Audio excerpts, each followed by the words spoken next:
Assalamualaikum, bagaimana teman-teman, apa kabar? Kembali lagi di channel RD Double Tree Channel ya. Pada kesempatan kali ini, saya akan membahas tentang prinsip dasar dari destilasi atau distillation ya.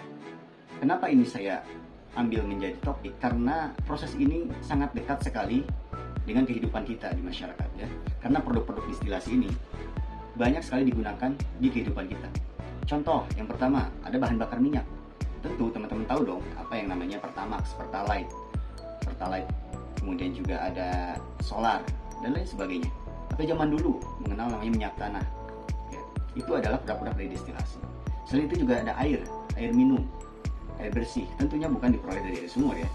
Seperti negara Arab yang kita tahu bahwa negara dengan dataran yang sebagian besar adalah padang pasir, di mana sumber air itu sangat minim sekali, dan mungkin yang hanya kita tahu adalah air Zam-Zam saja. Terus bagaimana pemerintah Arab Saudi memenuhi kebutuhan air rakyatnya? Dari mana? Sedangkan sumur sulit, air sumur itu. Satu-satunya sumber air yang melimpah adalah pada lautnya. Jadi pemerintah Arab Saudi mendapatkan air bersih dari air laut. Terus bagaimana? Padahal karena air laut itu asin, mengandung garam yang cukup tinggi.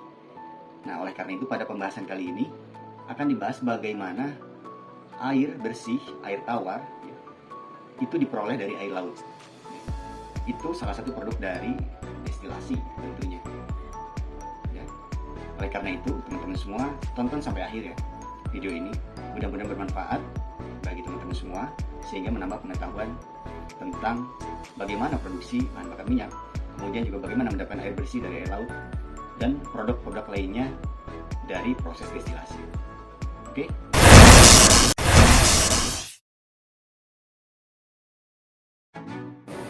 Destilasi atau distillation. Apakah yang akan kita bahas?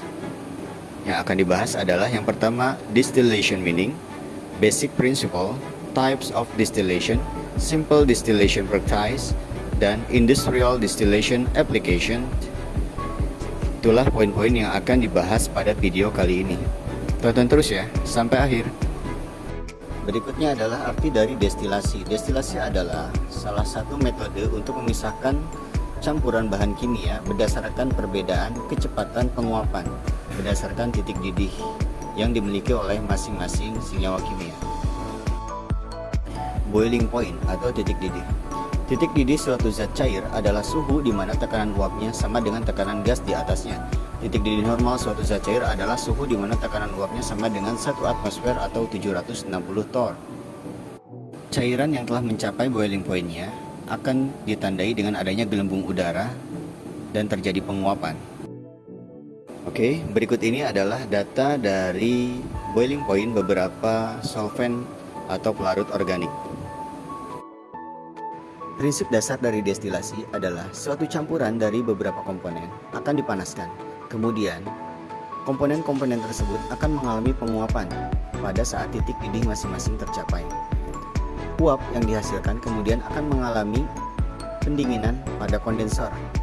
Kemudian, uap tersebut akan mengalami perubahan fasa menjadi cair kembali. Kemudian, cairan tersebut akan ditampung di vessel penampung.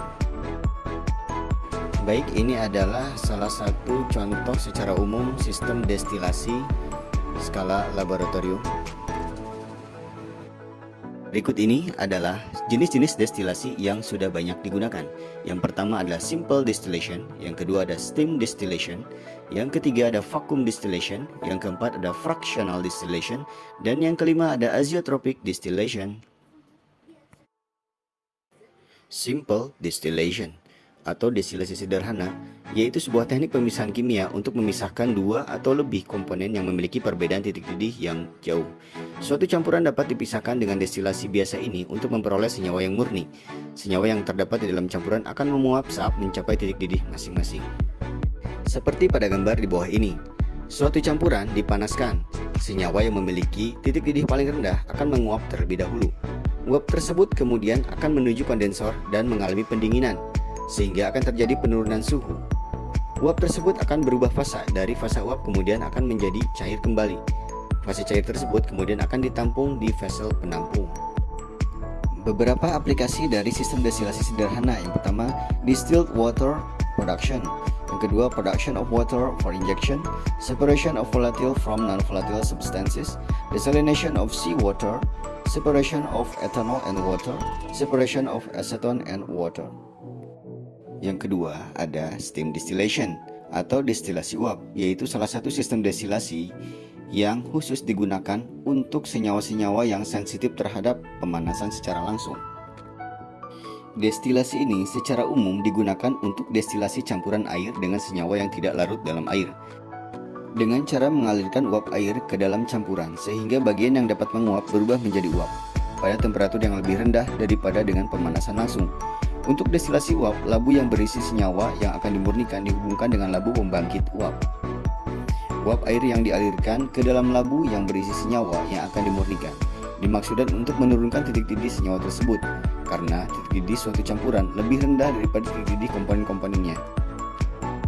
Seperti pada gambar berikut ini, pada saat pemisahan atau ekstraksi dari essential oil, di mana essential oil merupakan salah satu zat cair yang mudah terurai, teroksidasi atau mengalami pengubahan secara signifikan daripada proses pemanasan, sehingga sensitif terhadap pemanasan, sehingga lebih cocok digunakan destilasi uap pada saat proses pemisahannya. Steam distillation cocok digunakan untuk senyawa-senyawa yang sensitif terhadap suhu, kemudian juga cairan-cairan yang dengan mudah terdekomposisi pada saat tercapai boiling point-nya. Kemudian untuk aromatic compounds, kemudian untuk menghilangkan senyawa-senyawa organik yang mungkin mengganggu di suatu proses produksi. Berikut ini adalah beberapa aplikasi dari sistem destilasi uap yang sudah umum digunakan di dunia industri. Yang pertama untuk essential oil manufacturing, yang kedua untuk perfumes atau fragrance, yang ketiga untuk consumer goods, yang keempat untuk petroleum atau bahan bakar minyak. Yang ketiga, vacuum distillation, yaitu salah satu jenis sistem destilasi dengan ciri khas di mana kondisi dari sistem destilasi dibuat vakum yang tinggi sehingga tekanan di dalamnya akan mengalami penurunan yang drastis. Kondisi ini digunakan untuk memisahkan dua komponen yang titik didihnya sangat tinggi. Metode yang digunakan adalah dengan menurunkan tekanan permukaan lebih rendah dari 1 atmosfer sehingga titik didihnya yang juga menjadi rendah. Dalam prosesnya, suhu yang digunakan untuk mendestilasi tidak perlu terlalu tinggi. Tekanan harus diturunkan karena senyawa yang akan didestilasi memiliki karakteristik mudah terdekomposisi pada tekanan 1 atmosfer di suhu tinggi, sehingga kondisinya harus dibuat vakum agar tekanannya menjadi rendah. Oke, ini adalah gambar sederhana dari sistem destilasi vakum skala laboratorium, di mana ciri khasnya yaitu terdapat pompa vakum untuk membuat kondisi sistem destilasi menjadi vakum dan tekanannya menjadi rendah. Ini adalah contoh gambar dari sistem destilasi vakum atau industrial vacuum distillation, di mana terlihat terdapat vacuum tower sebagai tempat terjadinya evaporasi yang dibuat vakum. Ini adalah contoh gambar plant design dari sistem destilasi di bidang perminyakan dengan sistem vacuum distillation. Beberapa aplikasi yang sudah digunakan untuk sistem destilasi vakum adalah pada produksi enzymes, vitamins, glycosides, alkaloids, kemudian juga industri di bidang perminyakan. Selain itu juga untuk pemisahan atau menghilangkan pengotor-pengotor pada suatu industri. Kemudian juga pemisahan senyawa-senyawa yang bersifat termolabil. Kemudian juga selain itu untuk ekstraksi di bidang obat atau drugs. Itu adalah beberapa aplikasi dari sistem destilasi vakum yang sudah digunakan di dunia industri. Destilasi berikutnya adalah fractional distillation atau destilasi fraksionasi atau juga bisa disebut destilasi bertingkat. Sama prinsipnya dengan destilasi sederhana, hanya destilasi bertingkat ini memiliki rangkaian alat kondensor yang lebih baik sehingga mampu memisahkan dua komponen yang memiliki perbedaan titik didih yang berdekatan. Untuk memisahkan dua jenis cairan yang sama mudah menguap dapat dilakukan dengan destilasi bertingkat. Destilasi bertingkat ini adalah suatu proses destilasi berulang. Proses berulang ini terjadi pada kolom fraksional. Kolom fraksional terdiri atas beberapa plat, di mana pada setiap plat terjadi pengumbunan. Uap yang naik plat yang lebih tinggi lebih banyak mengandung cairan yang lebih atsiri atau mudah menguap, sedangkan cairan yang kurang atsiri lebih banyak pada kondensat.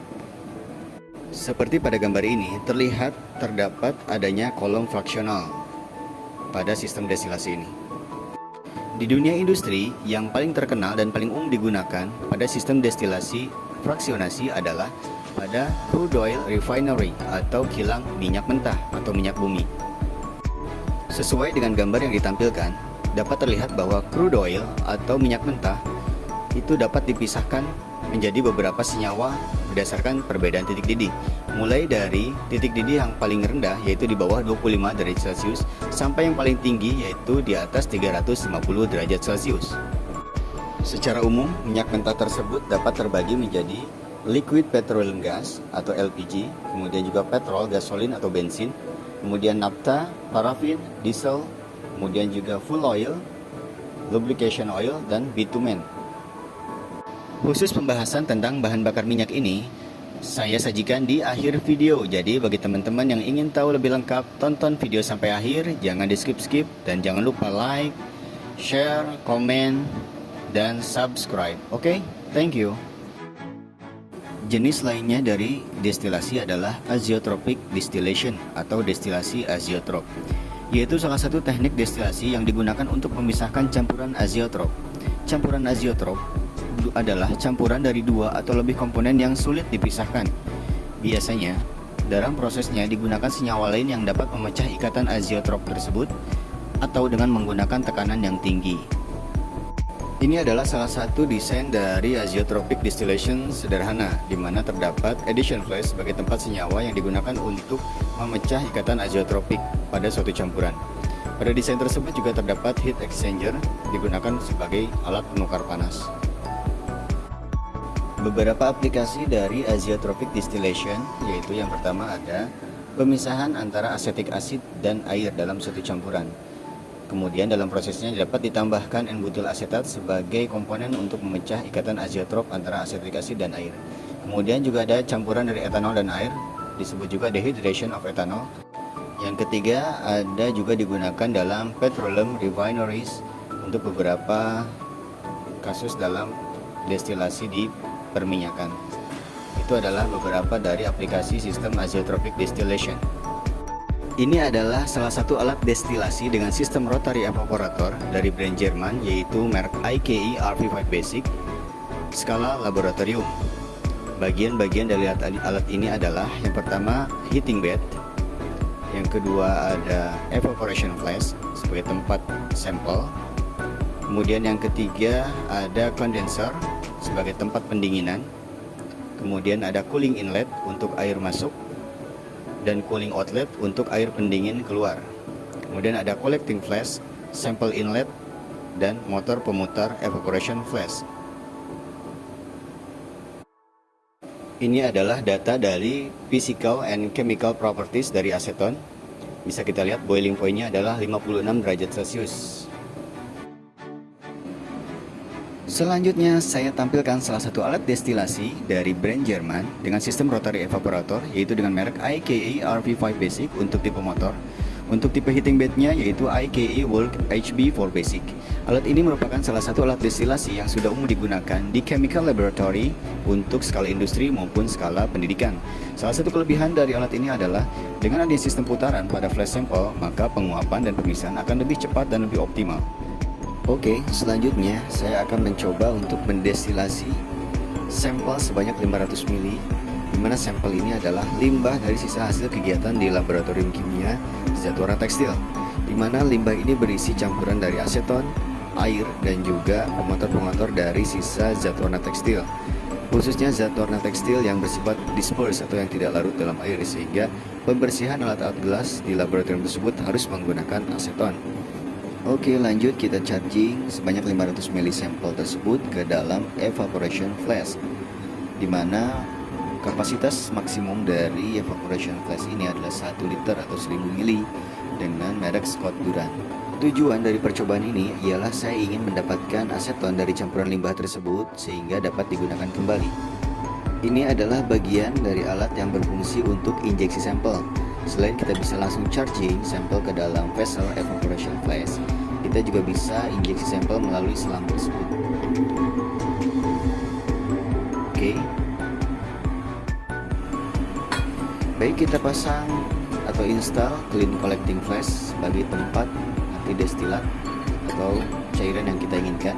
Adapun air di bawah itu saya gunakan untuk membantu cooling atau membantu pendinginan saat terjadi pemisahan. Vessel evaporation flash yang sudah terisi dengan sampel sebanyak 500 ml kita tempatkan di atas heating bed yang sudah berisi air. Kemudian kita pasangkan pada motor dengan menggunakan bantuan klem pengunci sehingga bisa kokoh dan tepat. Oke, kita coba putar. Oke, sudah baik, terlihat putarannya tidak goyang. Kemudian lanjut kita nyalakan heating bednya untuk pengaturan suhu. Selanjutnya dipasangkan juga termometer manual. Kita cek juga instalasi dari air pendingin yang akan menuju kondensor sebagai pendinginan pada saat nanti pemisahan. Kita cek juga aliran dari air untuk cooling tersebut. Pastikan alirannya lancar sehingga proses cooling pada saat pemisahan berjalan optimal. Untuk kecepatan dari putaran motor kita bisa atur sesuai dengan apa yang kita butuhkan.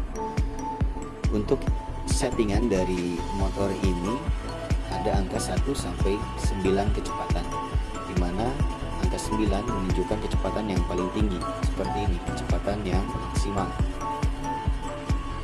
Selanjutnya kita ke bagian heating bed, di mana heating bed ini kita bisa lihat dan kita bisa atur suhunya. Terlihat bahwa suhu maksimal yang kita bisa atur adalah 225 derajat Celcius. Alat ini masih merupakan tipe basic sehingga belum dilengkapi dengan termometer untuk mengontrol suhu. Oleh karena itu, untuk memudahkan mengontrol suhu, saya tambahkan termometer manual. Boiling point atau titik didih dari aseton adalah 56 derajat Celcius. Tapi pada campuran ini berdasarkan pengalaman, aseton akan mengalami evaporasi atau penguapan pada suhu 65-70 derajat Celcius. Oke, kita bisa lihat aseton sudah mulai mengalami evaporasi menuju kondensor, kemudian akan mengalami pendinginan, kemudian akan kembali menjadi cairan yang akan ditampung pada collecting flash. Kita lihat tetesannya cukup banyak. Tetesan aseton tersebut akan ditampung di collecting flash. Boiling point untuk air lebih tinggi dibandingkan dengan aseton, yaitu sekitar 100 derajat Celcius. Sehingga pada kondisi ini aseton akan lebih dulu mengalami evaporasi, sehingga akan terjadi separation atau pemisahan antara aseton dan air, juga pengotor-pengotor dari zat warna yang masih tertahan di evaporation flash. Baik, ini adalah separation result dari destilasi yang telah kita lakukan sebelumnya, dimana kita lihat bahwa di separation flash masih ada pengotor dan air yang tertahan di vessel tersebut. Ini adalah aseton yang kita inginkan sebagai hasil daripada destilasi atau disebut destilat. Ya, warnanya bening seperti aseton pure.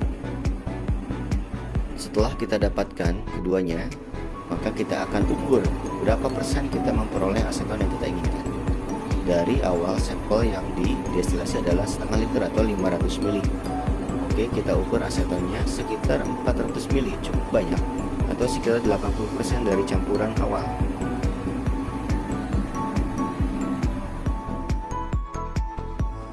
Oke, kita pindahkan aseton yang kita dapatkan sebanyak 400 ml ke dalam botol yang sudah diberi label bahaya, yaitu flammable ya.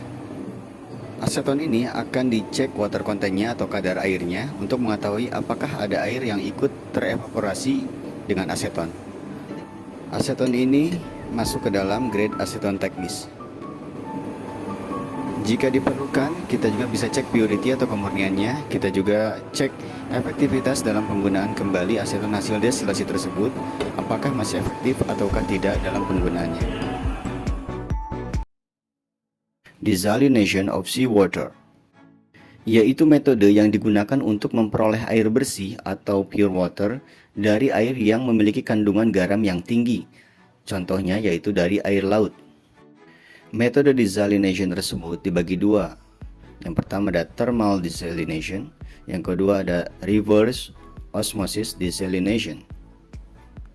Thermal desalination adalah metode desalinasi, yaitu untuk memisahkan air dari garamnya dengan prinsip dasar destilasi. Prosesnya adalah air dengan kandungan garam tinggi dilakukan pemanasan. Kemudian pada saat tercapai boiling point dari air, air akan mengalami evaporation atau penguapan.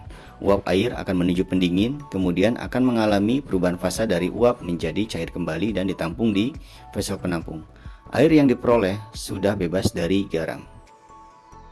Ini adalah contoh dari plant design dari desalination of seawater dengan sistem thermal desalination. Tipe desalinasi yang kedua adalah reverse osmosis desalination. Adalah metode desalinasi dengan menggunakan alat semi-permeable membran. Prinsip dasar tipe ini adalah air dengan kandungan garam tinggi ditekan dengan tekanan tinggi melewati membran semi-permeable.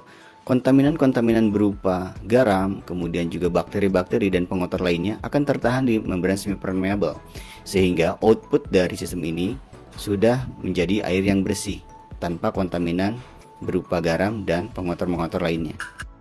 Berikut gambar dari proses desalinasi air laut menjadi air bersih dengan menggunakan sistem reverse osmosis. Dari gambar ini bisa dilihat bahwa air laut akan dipompa masuk ke fase pretreatment. Kemudian setelah pretreatment akan ditekan menuju reverse osmosis, yaitu membran semi-permeable. Di sini akan terjadi pemisahan antara air dengan garam dan pengotor-pengotor lainnya. Setelah itu masuk ke post treatment untuk stabilizing dan pengaturan pH dan lain sebagainya. Kemudian setelah itu masuk ke bak penampung atau fresh water storage, dan air bisa digunakan untuk keperluan sehari-hari, termasuk untuk minum, mencuci pakaian, kemudian untuk mandi dan lain sebagainya. Tentunya air bersih yang diperoleh akan dilakukan pengujian kualitasnya di laboratorium. Apakah sudah memenuhi standar baku mutu air bersih ataukah belum? Berikut ini gambar dari membran semi-permeable. Kemudian juga ada bagian dalam, terdiri dari beberapa bagian. Ada fabric backing, plasticide thicket, sealant, fiberglass membrane shell, fiberglass pressure vessel, salt rejecting membran cast on fabric backing sebagai tempat untuk atau bagian untuk menangkap garam dan pengotor-pengotor lainnya. Ini adalah secara umum bagian dalam dari membran semi-permeable untuk proses desalinasi dengan reverse osmosis. Oke, next saya tampilkan data presentasi dari kapasitas desalinasi air laut di berbagai negara. Dilihat bahwa yang paling tinggi adalah di Timur Tengah atau Middle East dan Afrika dengan presentasi sekitar 47,5%. Kemudian juga yang kedua ada di Asia Tenggara dan Pasifik sebanyak 18,4%. Dan yang paling kecil adalah di bagian Sub-Saharan Afrika sebesar 1,9%. Baik, ini adalah data dari Saudi Arabia investing heavily in desalination. Jadi besarnya investasi yang dikeluarkan untuk desalinasi air laut. Yang paling tinggi adalah Saudi Arabia sebanyak 14,58 billion US dollar atau miliar dolar. Sangat-sangat besar investasi yang dikeluarkan untuk air bersih ini, karena memang mengingat Jazirah Arab itu sebagian besar adalah daerah yang tandus, kemudian juga banyaknya gurun pasir sehingga sangat sulit memperoleh air bersih dari dalam tanah. Oke, baik, selanjutnya saya akan berbicara lebih jauh tentang crude oil refinery products. Dapat dilihat bahwa appearance atau penampakan dari crude oil atau minyak mentah itu berwarna hitam pekat. Minyak ini diperoleh dari hasil pengoboran di kilang-kilang minyak baik itu onshore maupun offshore. Contohnya pada kilang-kilang minyak di Pertamina. Berikut ini adalah plant design dari fractional distillation untuk penyulingan minyak. Crude oil atau minyak mentah akan didestilasi sehingga menghasilkan beberapa fraksi berdasarkan titik didihnya. Yang pertama adalah liquid petroleum gas dengan fasa gas di bawah suhu 25 derajat Celcius, kemudian ada petrol, naphtha, parafin, diesel, fuel oil, lubricating oil, and bitumen. Pada gambar tersebut ditampilkan jumlah atom karbon pada setiap fraksi, di mana semakin banyak jumlah atom karbon maka titik didih akan semakin tinggi. Sebaliknya, semakin sedikit jumlah atom karbon maka titik didihnya akan semakin rendah. Ini adalah data persentase dari setiap komponen penyusun crude oil pada 1 barel atau 159 liter crude oil. Bisa dilihat presentasinya ya. Yang paling banyak adalah gasolin atau bensin sebagai bahan bakar kendaraan bermotor. Selanjutnya kita ke produk-produk Pertamina untuk bahan bakar minyak. Yang pertama ada Pertamax Turbo, Pertamax, kemudian Pertalite, Premium, Pertamina Dex, Dexlite, Biosolar, Solar, Biosolar B20, dan minyak tanah. Mungkin teman-teman sudah tidak aneh karena sering menggunakan produk ini. Lanjut ke spesifikasi tiap produk. Yang pertama ada Pertamax Turbo dengan nilai Research Octane Number yaitu 98. Ini merupakan yang paling tinggi. Kemudian ada Pertamax dengan Research Octane Number minimal 92 yang sering kita pakai untuk kendaraan roda 2 maupun kendaraan roda 4. Selanjutnya ada Pertalite. Ini di bawah dari Pertamax dengan nilai RON atau Research Octane Number minimal 90. Kemudian setelah Pertalite ada Premium di bawah Pertalite dengan nilai Research Octane Number yaitu minimal 88. Kemudian ada Pertamina Dex dengan CN number, bukan Research Octane Number ya, ini berbeda. SETA number minimal 53, sedangkan Dexlite minimal 51. Kemudian ada Dexlite BO, B0 atau P20 dengan SETA number minimal 51 dan SETA number atau CN minimal 48 untuk Biosolar. Kemudian ada Solar atau Biosolar B20 dengan nilai SETA number atau CN minimal 48. Dan yang terakhir adalah minyak tanah. Ya, ini adalah produk-produk dari Pertamina untuk bahan bakar minyak untuk kendaraan bermotor. Baik, selanjutnya saya akan bahas sedikit tentang nilai oktan atau yang tadi sudah disebutkan sebelumnya, nilai RON atau Research Octane Number. Nilai oktan berasal dari oktana atau karbon 8 atau C8. Karena dari seluruh molekul penyusun bensin, oktana yang memiliki sifat kompresi paling bagus. Oktana dapat dikompres sampai volume kecil tanpa mengalami pembakaran yang spontan. Tidak seperti yang terjadi pada heptan, misalnya yang dapat terbakar spontan meskipun baru ditekan sedikit. Angka oktan dikalibrasi untuk membentuk skala. Dua bahan kimia, heptan dan isooktan, dijadikan standar pada skala dengan heptan memiliki nilai 0 dan isooktan memiliki nilai 100. Misalnya pada RON 88, berarti 88% kandungan bahan bakar itu adalah isooktan dan 12% adalah N-heptan. Heptana adalah kandungan yang mudah terbakar oleh tekanan kompresi piston, sedangkan kandungan oktan adalah kandungan yang tidak mudah terbakar atau tahan dari tekanan yang bertambah besar dan panas. Di dalam sistem mesin kendaraan bermotor, angka oktan yaitu menunjukkan seberapa besar tekanan yang bisa diberikan sebelum bensin terbakar secara spontan. Di dalam mesin, campuran udara dan bensin dalam bentuk gas ditekan oleh piston sampai dengan volume yang sangat kecil dan kemudian dibakar oleh percikan api yang dihasilkan oleh busi. Karena besarnya tekanan ini, campuran udara dan bensin juga bisa terbakar secara spontan sebelum percikan api dari busi keluar. Jika campuran gas ini terbakar karena tekanan yang tinggi dan bukan karena percikan api dari busi, maka akan terjadi knocking atau ketukan di dalam mesin. Knocking ini akan menyebabkan mesin cepat rusak sehingga sebisa mungkin harus dihindari. Jadi, semakin tinggi nilai oktan suatu bahan bakar, maka kualitas pembakaran di dalam sistem mesin kendaraan bermotor akan semakin baik, semakin bersih, dan semakin terhindar dari proses knocking. Bilangan oktan bisa ditingkatkan dengan menambahkan zat aditif bensin, seperti penambahan tetraetil timbal. Tapi, di negara-negara maju, timbal sudah dilarang untuk dipakai sebagai bahan campuran bensin, karena berbahaya bagi lingkungan.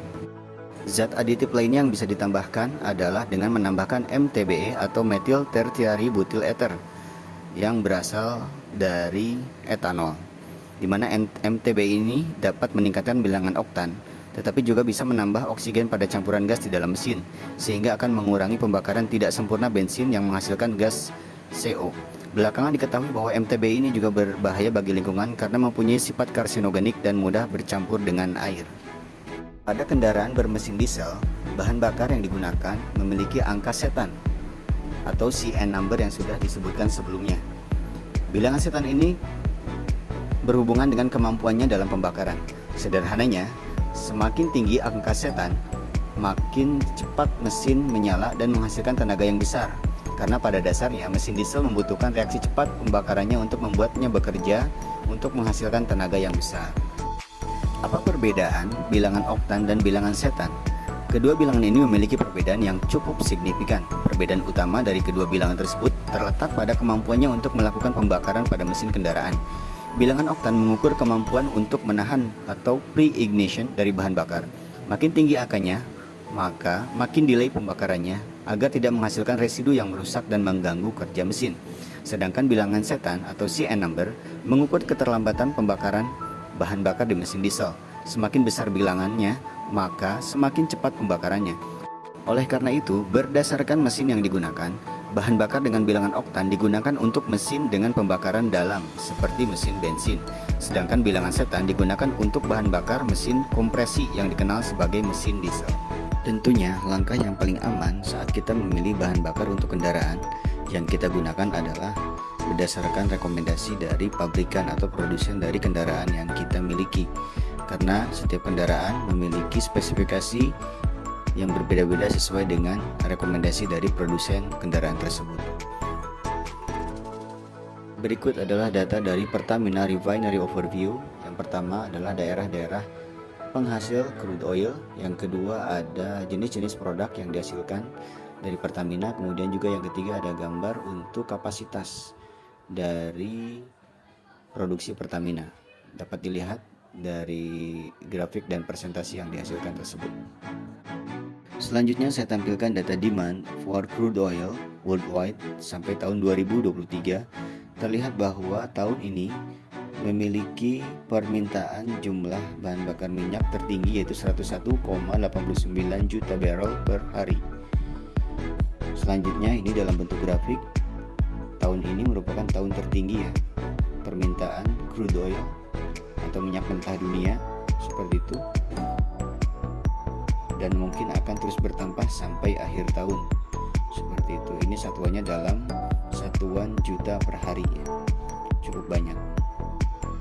Selanjutnya saya tampilkan data kebutuhan atau permintaan minyak di berbagai sektor. Yang pertama paling tinggi tentunya di bidang transportasi, ada sekitar 48,6%, dan yang paling rendah di bidang rail and domestic 1,8%. Ini permintaan minyak di dunia ya. Jadi yang paling tinggi adalah di bidang transportasi untuk kendaraan-kendaraan. Juga ada petrochemical sebesar 16,2%. Baik, ini data yang sama seperti sebelumnya, hanya ditampilkan dalam bentuk angka persentase. Di bagian lainnya seperti di bagian residential, commercial, and agricultural sekitar 9,8%. Kemudian juga di bidang marine bunkers itu sekitar 3,6%, dan electricity generation sebesar 3%.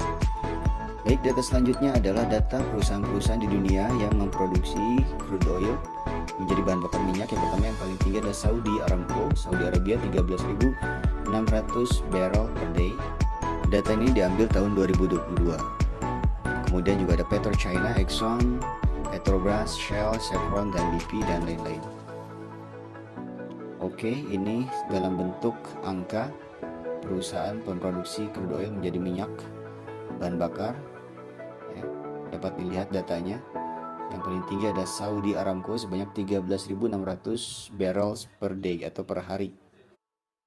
Selanjutnya ada data konsumsi bahan bakar minyak di Indonesia dari tahun ke tahun, ditampilkan dari tahun 2016 sampai 2022. Tercatat 2022 itu penggunaannya paling tinggi, yaitu 29,7 juta kiloliter. Kemudian yang paling rendah tahun 2016, masih di bawah 8 juta kiloliter. Ini adalah data yang ditampilkan dari sumber Kementerian Energi dan Sumber Daya Mineral Republik Indonesia. Kemudian ada data penyebaran cadangan minyak dan kondensat di Indonesia tahun 2020 dari Sabang sampai Merauke. Bisa dilihat lokasi-lokasinya. Berikutnya ada data monitoring produksi minyak dan kondensat Indonesia pada 6 bulan awal pada tahun 2021. Yang pertama ada nama kontraktor, baik itu swasta maupun dari BUMN, ada Mobile, Chevron, Pertamina, Medco, dan lain sebagainya. Dapat dilihat data rata-rata produksi minyak dan kondensat tahun 2021 pada 6 bulan awal atau pada semester 1 di tahun 2021. Baik, selanjutnya saya tampilkan beberapa logo perusahaan minyak dunia. Yang pertama ada BUMN dari Pertamina, yang kedua ada perusahaan Chevron, ya, perusahaan-perusahaan raksasa di bidang minyak ya. Ada Shell, kemudian juga ada BP, kemudian ada Aramco, Saudi Arabia, kemudian ada Petronas, dan ada perusahaan banyak sekali perusahaan lain yang belum disebutkan. Baik, terima kasih dan semoga bermanfaat. Thanks for watching and don't forget to subscribe.